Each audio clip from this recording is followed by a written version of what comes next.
The Story of Ferdinand by Munro Leaf. Once upon a time in Spain,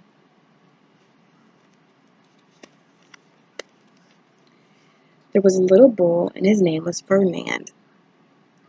All the other little bulls he lived with would run and jump and butt their heads together.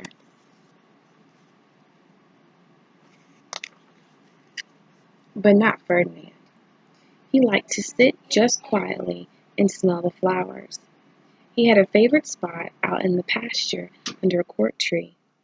It was his favorite tree, and he would sit in its shade all day and smell the flowers. Sometimes his mother, who was a cow, would worry about him. She was afraid he would be lonesome by himself. "Why don't you run and play with the other little bulls and skip and butt your head?" she would say. But Ferdinand would shake his head. "I like it better here, where I can sit just quietly and smell the flowers." His mother saw that he was not lonesome, and because she was an understanding mother, even though she was a cow, she let him just sit there and be happy. As the years went by, Ferdinand grew and grew until he was very big and strong.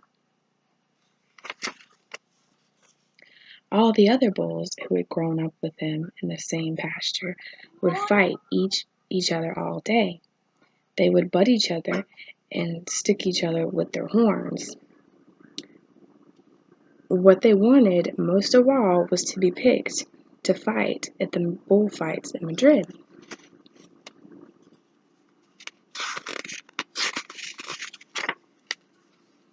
But not Ferdinand. He still liked to sit just quietly under the cork tree and smell the flowers. One day, 5 men came in very funny hats to pick the biggest, fastest, roughest bull to fight in the bullfights in Madrid. All the other bulls ran around snorting and butting, leaping and jumping, so the men would think that they were very, very strong and fierce and pick them. Ferdinand knew that they wouldn't pick him, and he didn't care. So he went out to his favorite cork tree to sit down.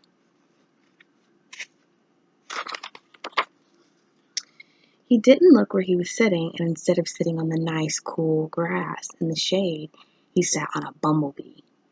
Well, if you were a bumblebee and a bull sat on you, what would you do?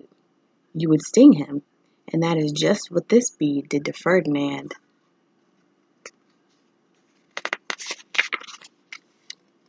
Wow, did it hurt. Ferdinand jumped up with a snort. He ran around puffing and snorting, butting and pawing the ground as if he were crazy. The 5 men saw him, and they all shouted with joy.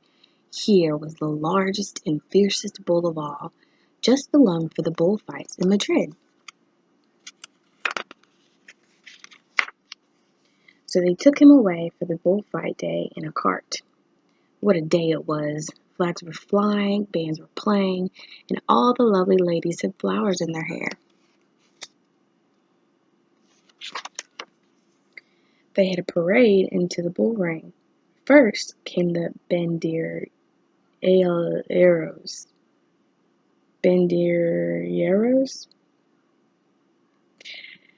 with long sharp pins and with ribbons on them to stick in the bull and make him mad.